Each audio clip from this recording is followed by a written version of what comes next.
Ranger TV India, ना धर्म ना जात, केवल सच के साथ। दर्शकों, आपको हमारा चैनल पसंद आता है तो सब्सक्राइब करें, लाइक करें, शेयर करें, कमेंट जरूर करें।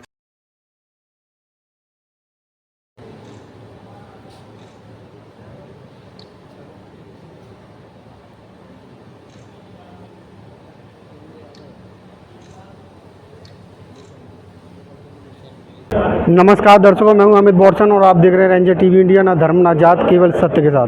दर्शकों, आज हम उपस्थित हैं जनपद आगरा के डॉक्टर BR अम्बेडकर सामुदायिक भवन केंद्र पर, जहां पर आज बहुजन समाज परिषद के द्वारा एक कार्यक्रम की सम्मेलन किया गया, भागीदारी सम्मेलन, और इसके राष्ट्रीय अध्यक्ष हमारे साथ उपस्थित हैं। सर, आपने जो हमें इंटरव्यू के लिए समय दिया है उसके लिए बहुत बहुत धन्यवाद। हमारे भी तरफ से आप सबका, आपके चैनल का बहुत बहुत आभार। सर, जिस प्रकार से जो मैं जनपद आगरा की समस्या बताना चाह रहा हूँ, मैंने कई पार्टियों से भी बात की, वो समस्या हल नहीं हो पाई। लोग ये कहते हैं मैं ये कर दूंगा, वो कर दूंगा, या मतलब मेन समस्या हमारे आगरा के अंदर ये है कि लोग कहते हैं, अभी तक जो कहते आए हैं कि बहुजन समाज पार्टी का मेयर सांसद कभी नहीं जीतता। हमने जब छानबीन की तो हमको ऐसा लगा कि जो हमारे जो एक समय थी, जैसे आप लोग कहते हैं कि बहुजन राजधानी है या दलितों की राजधानी है ये, तो उस समय यहाँ पर दलितों की संख्या बहुत अच्छी थी। आज क्या है कि उस ज़माने को देखते हुए आज जो बहुजनों की बस्तियाँ हैं या गलियाँ हैं, वहाँ पर पूंजीपतियों के द्वारा कब्जा कर लिया गया है। वहाँ पर जैसे वैसे तो हमारे संविधान में भी ये नियम है, कानून है कि आवासीय क्षेत्र में आप किसी भी तरह का व्यवसायिक मॉल या भवन नहीं बना सकते, व्यवसायिक कार्य नहीं कर सकते, क्योंकि उसके द्वारा जो रहने वाले लोग होते हैं उनकी दिक्कतें होती हैं। तो इसी प्रकार से आज हमारे शहर जनपद में आगरा में एक समस्या ये बहुत बड़ी उत्पन्न हो गई है कि जो दलित बस्तियाँ थी, गरीबों की बस्तियाँ थी, और जहाँ OBC या वो क्या नाम है माइनॉरिटी के लोग भी रहते थे, उनकी बस्तियों को धीरे धीरे कब्जा कर लिया पूंजीपतियों के द्वारा, और वहाँ पर मॉल बना दिए गए। जैसे कि मैं बता सकता हूँ आपको, सुल्तानगंज पुलिया पर वहाँ पर एक कार का शोरूम है, वहाँ पे अच्छी खासी एक बस्ती थी, उसको धीरे धीरे करके उन लोगों ने खरीद के और उनको कब्जा कर लिया। और ये लोग बोल देते हैं कि हमने तो पैसे दिए हैं और उन्होंने हमको बेचा है। लेकिन ठीक है, बेचा है, लेकिन आप जो ज़मीन खरीदेंगे केवल आवास की ज़मीन को आवास के लिए खरीदोगे। ये चीज़ें जो आगरा से उत्पन्न हो रही है कि गरीबों की बस्तियों को लालच देके या डरा धमका के उनकी बस्तियां खाली की जा रही हैं। तो उसको देखते हुए आपकी जो बहुजन समाज परिषद है संगठन, वो क्या कार्य करेगा? आज हमारे चैनल का ये सवाल है। देखिए, जो आबादी क्षेत्र है, मलिन बस्तियां हैं, वहाँ पर मैं भी आपकी बात से सहमत हूँ। कॉमर्शियल एक्टिविटीज़ के लिए वो जगह नहीं थी, वो रिहायशी थी। रिहायशी जगह पर कॉमर्शियल एक्टिविटीज़ ही नहीं हुए हैं। जितनी मलिन बस्तियां हैं, जितनी घनी आबादी है, जो अलिटेड क्षेत्र है, श्रमिक क्षेत्र है, वहाँ पर बड़े पैमाने पर तो शराब खाने खोले गए हैं। बड़े पैमाने पर शराब की दुकान जहाँ चाहो वहाँ खुल जाती है। उसके लिए ना कोई ADA रोकता है, ना निगम की कोई पॉलिसी है, ना ही किसी प्रकार की गवर्नमेंट की कोई पॉलिसी है। क्या शराब खाने कहाँ खुलने चाहिए, कहाँ नहीं खुलने चाहिए, कहीं भी खुल जाते हैं और कहीं भी कॉमर्शियल एक्टिविटीज़ हो जाती है। जबकि सरकार जो है आवास विकास के थ्रू, ADA के थ्रू तमाम आवासीय योजनाएं, कॉमर्शियल योजनाएं लागू करती है, वहाँ भी होते हैं वो काम। लेकिन मैं आपसे सहमत हूँ कि जहाँ घनी आबादी है वहाँ कॉमर्शियल एक्टिविटीज़ न हो करके आबादी बनी रहनी चाहिए और वहाँ पर शराब खाने नहीं खोलने चाहिए। लेकिन शराब खाने खोले जा रहे हैं और कॉमर्शियल एक्टिविटीज़ खोली जा रही है। मैं इस बात से सहमत हूँ। और हम लोग क्योंकि कांसीराम जी के कार्यकर्ता हैं, मैं चाहता हूँ और मैं आप लोगों को बताना चाह रहा हूँ, मैं इकलौता व्यक्ति हूँ इस आगरा ज़िले का जिसने मजदूरों का बड़े पैमाने पर आंदोलन चलाया, जिसकी कलम की आवाज़ संयुक्त राष्ट्र संघ तक पहुँची। मतलब इस देश में पहला इकलौता मैं एक ऐसा साधारण व्यक्ति हूँ जिसकी कलम की आवाज़ संयुक्त राष्ट्र संघ पहुँची नहीं। भारत सरकार को मैं 10 दिन तक वहाँ हाजिर रहना पड़ा और अंतर्राष्ट्रीय कन्वेंशन में 3 दिन तक मोदी साहब को एज ए प्रधानमंत्री भारत सरकार जवाब देना पड़ा। मेरी कलम की पावर थी। मैं दावे के साथ कह रहा हूँ आपके मंच के माध्यम से, चैनल के माध्यम से, मोदी जी को मेरी बदौलत 3 दिन सभाएं देनी पड़ी संयुक्त राष्ट्र संघ में। मैं आज भी वो हैसियत रखता हूं कि आगरा के लोग मेरे साथ खड़े तो हो जाएं। आगरा का मेयर तो बहुत छोटी चीज है, आगरा का सांसद इनका होगा, उत्तर प्रदेश का मुख्यमंत्री इनका होगा, देश का प्रधानमंत्री इनका होगा। ये मेरे साथ तो हो, ये मेरे साथ ही नहीं हो रहे। जबकि आगरा जिले का मैं पहला व्यक्ति हूं, मेरे लेवल का एक भी स्पष्ट लीडर नहीं है आगरा में। सारे डीलर हैं, सब चमचे दलाल हो गए। ये संत जानती भी है। लाखों परिवार हैं जिनके मान सम्मान की रक्षा मैंने की है, जिनके माँ बहन बेटियों की इज्जत आबरू की रक्षा के लिए मैंने अपने रात की नींदें खोई है, मैंने अपने सुख साधन खोए। सब जानते हैं, पूरा देश जानता है, पूरा प्रदेश जानता है, और आगरा की गली गली के लोग जानते हैं। मैं कोई नया आदमी दौड़ूं, 40 साल दौड़ा हूँ आगरा के लिए, पूरे देश के लिए अब दौड़ रहा हूँ, प्रदेश के लिए दौड़ रहा हूँ। मानवर काशीराम जी का जो आंदोलन है उसके लिए मैं गली गली की खाक छान रहा हूँ। इस देश की सबसे, काशीराम साहब के बाद सबसे बड़ी साइकिल यात्रा हमने की। इस देश के मानवर काशीराम जी के बाद देश की सबसे बड़ी कार यात्रा हमने की। हमने लाठियाँ खाई, हमारे खिलाफ बहुत षड्यंत्र हुए, लेकिन मैं आपके चैनल के माध्यम से कहता हूँ, मैं आगरा को वो चीज़ दे सकता हूँ दिनेश गौतम जो इनको आज तक नहीं मिला। ये लोग मेरे साथ तो हों, तो आप आगे कुछ कार्रवाई कुछ करवाएंगे? भी कर सकते हैं हम जानते हैं आपकी और सर, भावनाओं को। एक समस्या और है, जो कि जो स्कूल थे, जो अंग्रेजों के ज़माने के भी थे, और जो सरकारी स्कूल सरकारी थे, संस्थान थे। वहाँ पर कूड़ा करकट या मतलब उन किसी न किसी बहाने से बंद किया जा रहा है। सरकारी जैसे कि संस्थान- मैं उसका नाम भी बताना चाह रहा हूँ, मैं आपकी भावना विक्टोरिया समझ- इंटर मैं- कॉलेज। मैं आपकी भावना समझ, हाँ मुझे मालूम है, जी, मैं आपकी भावना समझ रहा हूँ। दिनेश गौतम साथ सर शिक्षा का राष्ट्रीयकरण चाहता है, दिनेश गौतम चाहता है, यानी मेरा संगठन भी चाहता है। बाबा साहब डॉक्टर अम्बेडकर इस देश में शिक्षा का राष्ट्रीयकरण चाहते थे, दिनेश गौतम भी शिक्षा का राष्ट्रीयकरण चाहता है, और देश की सरकार शिक्षा के संस्थानों को बर्बाद कर रही है। कि विक्टोरिया इंटर कॉलेज की आप बात कर रहे हैं, वहाँ पर पार्किंग बन गई है। आगरा शहर का सबसे माना हुआ इंटर कॉलेज था, आज वहाँ इंटर कॉलेज में कोई पढ़ने नहीं आता, वहाँ पार्किंग है।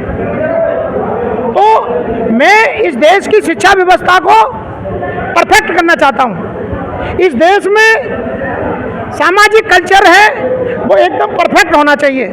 इस देश में बाबा साहब के मुताबिक, बाबा साहब के संविधान के मुताबिक सबके लिए समता, स्वतंत्रता, बंधुत्व, न्याय, शिक्षा, स्वास्थ्य, रोजगार समान रूप से मिलना चाहिए। यहाँ भेदभाव का हर एक कदम कदम पर भेदभाव हो रहा है, मिनट मिनट पर भेदभाव हो रहा है। पूरे देश में भेदभाव के अलावा, जातवाद के अलावा कुछ है ही नहीं। भेदभाव और जातवाद ही हमारे देश का सबसे बड़ा आतंकवाद है, दिनेश गौतम कहता है आपके चैनल के माध्यम से। सर एक चीज़ और है, जिस प्रकार से जो हमारे देश के अंदर कुछ लोगों के पास तो बहुत सारी प्रॉपर्टी है, और क्या है जो महंगाई है, जो लोग कहते हैं महंगाई हो रही है, और जो जैसे ज़मीनों की कीमतें बढ़ रही हैं, महंगी होती जा रही हैं, इनका कारण जो हमारे चैनल के माध्यम से जो हमने जांचा है, वो महंगाई बढ़ने का कारण दो ही हैं। एक तो जो खाने पीने की चीज़ें हैं उनको स्टॉक कर लिया जाता है पूंजीपतियों के द्वारा, दूसरा जो ज़मीनों का भी स्टॉक किया जा रहा है। एक आदमी के पास कम से कम दो से अधिक प्लॉट हैं, वो संपत्ति बजट बढ़ाने के लिए वो कार्य कर रहे हैं। सुनिए आप सर, तो क्या आपका जो परिषद है आगे चलकर इन चीज़ों पर प्रतिबंध लगवाएगा, क्योंकि संपत्ति जो है वो सीमित होनी चाहिए किसी के पास? हम चाह रहे हैं संपत्ति का लिमिटेशन होना चाहिए, यही नहीं चाहते हम धन धरती का बंटवारा चाहते हैं, जिसकी जितनी संख्या भारी उसकी उतनी भागीदारी। आज हमारा आंदोलन मान्यवर काशीराम जी के बाद खत्म हो गया है। अगर मान्यवर काशीराम साहब जीवित होते, जो आप कहना चाहते हैं वो सब होता, लेकिन काशीराम जी जो चाहते थे वो दिनेश गौतम करेगा। ये मैं आगरा से नहीं पूरे देश की जनता से ये अपील करता हूँ कि हम लोग, आप लोग सब मिल करके कुछ करें। मेरी भी 55 साल की एज है, 40 साल का अनुभव है मेरे पास, 15 वर्ष की अवस्था से मैं काम कर रहा हूँ। अगर आज मेरे जैसे व्यक्ति का भी साथ नहीं दिया तो आज समाज में लीडर पैदा होना बंद हो गए। अच्छे सच्चे लीडर नहीं हैं। अब समाज में सच्चे अच्छे लीडर पैदा होना बंद हो गया, मेरे जैसे व्यक्ति का भी साथ नहीं देंगे तो लीडर कौन पैदा करेगा? जब लीडर ही पैदा नहीं होंगे तो आवाज़ कौन उठाएगा? आज पार्लियामेंट में, लोकसभा में, विधानसभा में क्या हो रहा है? चुप बैठे हुए मुंह पर पट्टी बांध के। चाहे आगरा के सांसद हो, दो सांसद है आगरा के, कभी आगरा के मूल समस्या पर बोले हो तो बताएं। वो दोनों मेरे भाई हैं, दोनों ही सांसद मेरे भाई हैं, लेकिन वो काम ही नहीं कर रहे सही, तो मैं काहे का उन्हें धन्यवाद दूं? वो किसी भी पार्टी से सही, लेके दोनों मेरे भाई हैं, लेकिन वो काम ध्वनि का नहीं कर रहे। मैं उनके कभी, आज जब से सांसद बने, कभी मैंने टेलीफोन नहीं किया उनको। क्यों? कि तुम आगरा के लिए काम नहीं करते। हाँ, आगरा के लिए काम करेंगे, मैं उनके माला से स्वागत करूंगा। तो मैं आपका आभार प्रकट करता हूं चैनल का, और आपका बहुत बहुत कि आप आज एक अच्छे समय पर आज हमारे साथ अपना समय दिए, तन मन धन से आप हमारा सहयोग कर रहे हैं, इसके लिए हम आपके साथ हैं। और आगरा नहीं, प्रदेश नहीं, देश की जनता के साथ हम साथ हैं। सर, आप जब भी हमें मिलेंगे आने वाले समय में, हमारे ये 3 ही सवाल रहेंगे हमेशा। और जो आवासीय क्षेत्रों से हमें पूंजीपतियों को हटाना है और वापस वहाँ पे जनता के लिए मकान बनवाने, आपके सवालों के साथ हूँ और हम हमेशा आपसे यही सवाल करते रहेंगे। आज का कार्यक्रम साहू जी महाराज का, जो 122 साल पहले उन्होंने भारत के जो दबे कुचले लोग हैं, जो जिनका जीवन जानवर से ज़्यादा बदतर था, उनको उन्होंने 50% आरक्षण दिया था, और वो भी ब्रिटेन से, ब्रिटिश साम्राज्य से। क्योंकि भारत में तो पूरी तरह से जो विषमतावादी लोग हैं उनका वर्चस्व था, और 70% वही संसद में हावी थे, वही जो है प्रशासन में हावी थे। तो साहू जी महाराज ने देखा कि जब मैं यदि संसद में अपना ये प्रस्ताव पारित करता हूँ तो ये यहाँ नहीं होने देंगे, तो उन्होंने ब्रिटेन जा करके, अंग्रेज सरकार कह करके उस बजट को पास करवाया। उसके बाद यहाँ भूचाल आ गया, क्योंकि उस समय जो लोग दबे कुचले थे उनकी आवाज़ उठाने वाला कोई नहीं था। वो जानवर ऐसे जीवन जी रहे थे, उनको अधिकार देना एक बहुत बड़ी बात थी। तो वो उन्होंने जो काम किया हमारे लिए, इसलिए आज हम उनका एक प्रोग्राम भागीदारी दिवस सम्मेलन करते हैं हर साल, और उनका जन्मदिन भी मनाते हैं। 26 जुलाई को ही उनका जन्म दिवस है, लेकिन 26 जून कुछ विषमतावादी उन्हीं लोगों ने उनका कर दिया है, जिससे कि हम उनका जन्मदिन नहीं मनाएं या भागीदारी दिवस नहीं मनाएं। तो ये हमारे लिए बहुत महत्वपूर्ण है, हर साल मनाते रहेंगे और आगे समाज को जागरूक करते रहेंगे इसी कार्यक्रम। सर, जो मुख्य अतिथियों के रूप में कौन कौन आपके यहाँ पर? मुख्य अतिथि हमारे, वैसे तो जो भी बाहर से आए हैं सभी हमारे लिए मुख्य अतिथि हैं, लेकिन जी.सी. कल्याण, क्या नाम था उनका, जी.सी. कल्याण साहब, और मुख्य अतिथि में हमारे ब्रजवासी साहब, और इलाहाबाद से आए थे हमारे जो विश्वजीत दास, और हमारे दिनेश गौतम जी भी अतिथि, एक विशेष अतिथि के रूप में थे। हमारे भगवान सिंह जी। सर, क्या कहना चाहेंगे आज साहू जी महाराज के जन्मदिन के अवसर पर? साहू जी महाराज इस देश के एक वो छत्रपति शासक थे जो शिवाजी के वंशज थे, छत्रपति शिवाजी के वंशज थे, और उन्होंने अपने शासनकाल में मात्र 48 साल की उम्र में शासन के लिए वो काम किए, समाज के लिए वो काम किए जो समाज में कुरीतियाँ व्याप्त थीं। उन कुरीतियों को दूर करने के लिए, जैसे कि छुआछूत की कुरीति चल रही थी, तो उन्होंने अपने शासन में ये निश्चय कर दिया कि मेरे शासनकाल में कोई भी कर्मचारी, कोई भी आदमी अगर छुआछूत की बात करेगा तो उसको नौकरी से बिल्कुल निकाल दिया जाएगा, डिसमिसल कर दिया जाएगा। दूसरा, उन्होंने जो शासनकाल में ज़्यादातर अल्पसंख्यक लोग शासन में कार्यकर्ता के रूप में विद्यमान थे, उनको ये देखा कि ये बहुत सारे लोग हैं लेकिन ये लोग बेकार हैं, तो उन्होंने आज के दिन 1902 को ये घोषणा की कि शासन में 50% की भागीदारी, हिस्सेदारी SC, ST, OBC के लोगों की होगी, और उन्होंने ये निर्देश जारी कर दिया ब्रिटिश पार्लियामेंट के माध्यम से, अंग्रेजी शासन के हुकूमत के अनुमति लेकर के, जैसा अभी बताया गया। तो यह जारी किया, फरमान जारी कर दिया, और उसी हिस्सेदारी को लेकर के बाबा साहब अम्बेडकर ने उसका अनुपालन किया, उन शिक्षाओं को उनसे लिया और उन्होंने संविधान में निहित किया। उसी संविधान के निहित चलते हुए आज लोगों को जो भागीदारी मिल रही है उसको सौभाग्य से उनको मनाना चाहिए, मनाने की आवश्यकता है, अपनी हिस्सेदारी को मांग करनी चाहिए।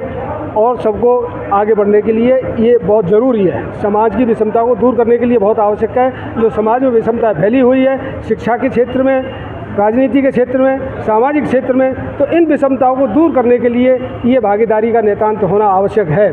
अगर ये भागीदारी बराबर बनती रहती है तो प्रबुद्ध भारत को बनने से कोई रोक नहीं सकता। फिर से भारत सम्राट अशोक की तरह सोने की चिड़िया बन जाएगा, स्वर्ण युग कहलाएगा, बशर्ते कि उन निर्देशों का पालन किया जाए। क्यों न उसको दबाया नहीं जाना चाहिए, उनको मनाया जाना चाहिए, उनको अनुपालन किया जाना चाहिए, उनका निर्देश मानना चाहिए। इसी तरह से समाज का उत्थान होगा और पुनः भारत प्रबुद्ध भारत के रूप में सामने आएगा, विश्वगुरु के रूप में सामने आएगा, सोने की चिड़िया कहलाएगा। ये भारत की विशेषता है और कुछ लोग विषमतावादी लोग उसको दबाने में लगे हुए हैं, जो कि देश के और देश के नागरिकों के लिए उचित नहीं है। ये मेरा कहना है। आपके तो आज की न्यूज़ आपको पसंद आए तो लाइक करें, शेयर करें, कमेंट करें, सब्सक्राइब ज़रूर करें, जिससे कि हमारा चैनल आगे बढ़ सके और हम अपने देश और देशवासियों की सेवा कर सकें। इसी के साथ फिर मुलाकात होगी, तब तक के लिए आपसे विदा लेते हैं। नमस्कार।